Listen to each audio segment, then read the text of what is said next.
Alright guys, welcome to the channel. It's Alpha Heavy Gamer. So I've been debating whether I should make this video or not, because I kind of just been watching the tire fire and just laughing to myself, because I knew that one day this was going to happen. Because this is an unreasonable game. War Thunder has an unreasonable fair to play model, and I've known that for a long time. I said fair to play, free to play. This is not fair at all. So as with the title of this whole thing, War Thunder progression is unreasonable, and here's why. We know what a free-to-play game is. There are lots of free-to-play games out there. There's literally hundreds, if not thousands, to choose from. There are free-to-play games that are done right. Like Warframe. I kind of like that. I thought that was kind of done right. And there's free-to-play games that are done wrong, kind of like the one we're talking about now. You see, War Thunder isn't fair to play. It's not free to play. It's not even it's pay to win and it's pay to play, but I think it's a pay to skip kind of game. Because see, in the real world where we all live, people value their time, because let's face it, your time is the most valuable thing you can control. And a free to play title, or a title acting like it's free to play, should at least recognize that fact and be respectful of it. Reasonable progression has these hallmarks.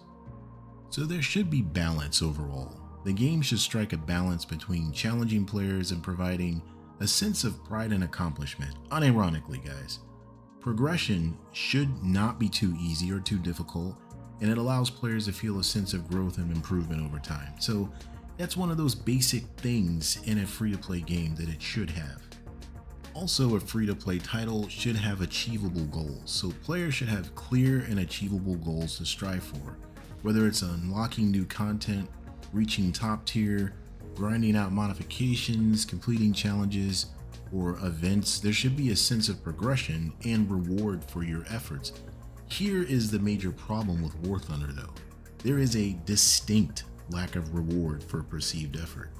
I shouldn't have to, be the #1 player, like carrying my team like a Clydesdale, like pulling them like a Clydesdale every match just to get some semblance of a reasonable reward for my efforts.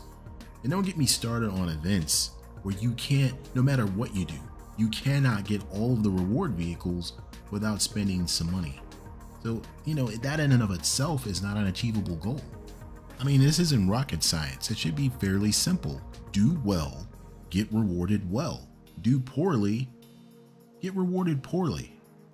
All right, so the next thing is time investment. Free-to-play games often have monetization models that encourage players to spend money to speed up progression. Like I said, pay to skip. However, reasonable progression should be possible without excessive monetary investment. While it's expected for free-to-play games to have some grind or time investment, it shouldn't feel excessive like it does. It's very burdensome in War Thunder, and it forces players into a pay-to-win scenario or pay-to-skip scenario. We all know how free-to-play games should work, and I expect a little bit out of this from Gaijin. I expect to pay for some things, but come on, man. I mean, you're always paying in War Thunder to get through parts of the game. It's like it's done on purpose, because it is. And I'm not just being hyperbolic here. I'll bring the receipts. So you don't have night vision? Guess what you're gonna get? A whole bunch of night games until you either unlock it, go through the pain and unlock it, or you relent and pay. So you don't have those mobility modifications unlocked yet? Guess what, homie? We're gonna start you going uphill everywhere until you either pay for those mobility modifications or you unlock it through sheer pain. All right, so number 4, the next hallmark. You should have diverse gameplay. The game should offer a variety of activities and gameplay options for progression. This can include, quests, missions, different PvP modes, cooperative play modes, events, all kinds of stuff. Provide diverse avenues for progression because it ensures players engage with the game in ways that suit their preferences and play styles. Gaijin drops the ball pretty hard here. We ask for new game modes and new types of events all the time. but they never seem to be willing to accept that feedback. I mean, just look at like Sim, for example. It's been nerfed to hell. The heli PvE modes really all suck. ARB, even with the new format, I don't think it went far enough. You know, they could have changed a lot more. I'm happy with the changes they made to that with the bigger maps, but they could have went a lot further with that. Alright, so the last hallmark of a good free-to-play game is regular updates. So free-to-play games often receive regular updates and content additions. Reasonable progression involves having a continuous stream of new content, features, and challenges for players to explore and engage over time.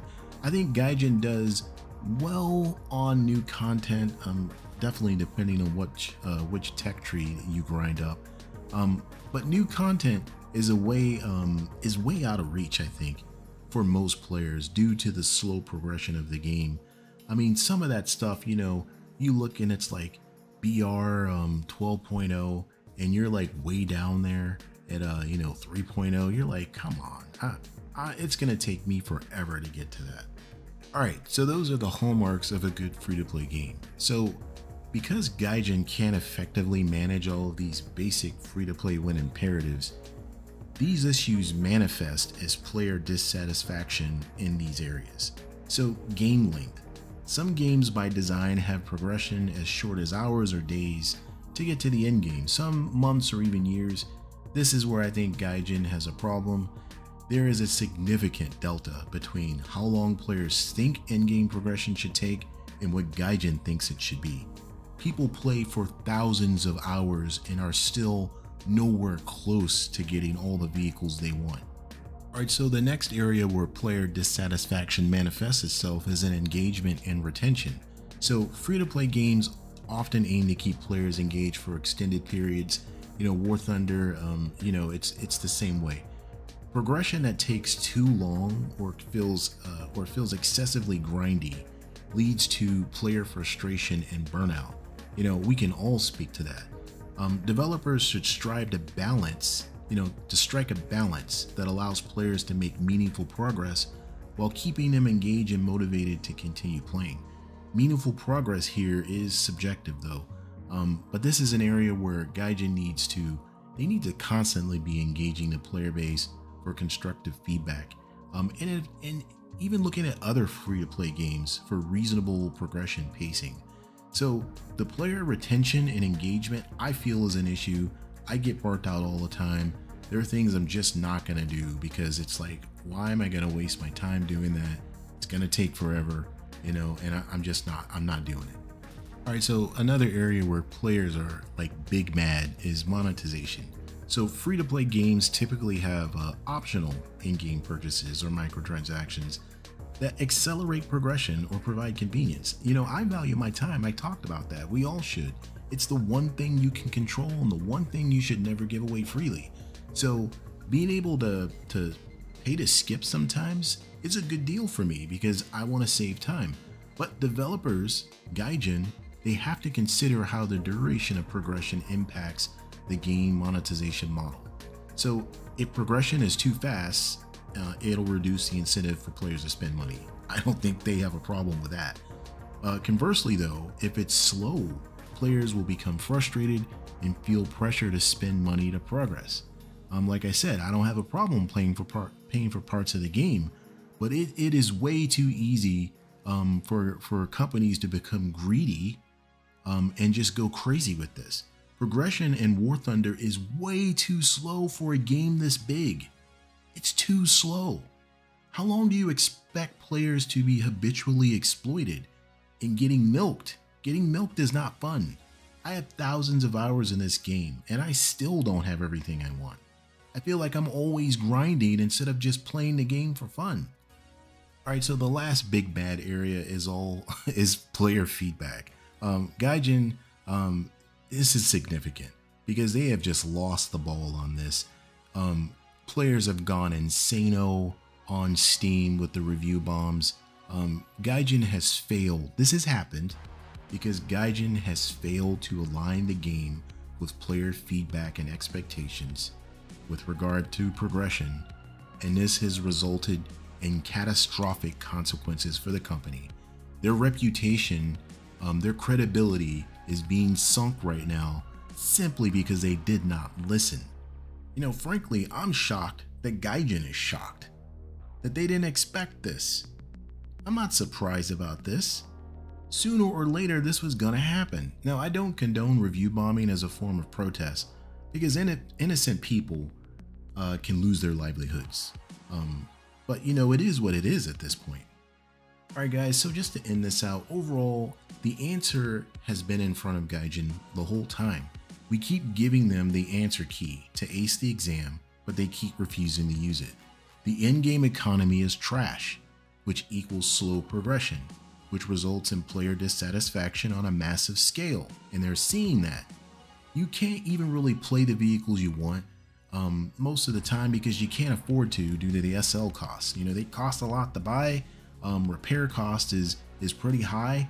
If you're already not earning enough money in the game, how are you going to earn enough money to buy what you want to play and to keep playing what you want to play with the built-in costs? Sure, there's other problems in the game, but I feel that slow progression exacerbates the other problems and results in people just quitting the game before they ever make a dent in leveling up the top tier. Now, this is from my own experience, and before I started playing seriously. I saw the trailer where the F4C was flying when it was introduced. I was like, hell yeah, I want to play that. Little did I know, it would take me hundreds and hundreds of hours playing through planes I didn't care about just to get to the F4C, which by that point was already power crept by other jets. So needless to say, I was devastated and burnt out. I quit playing for months. There are times when I turn the game on and just stare at the screen and I go, nah, let's play something else. And I know it's not just me.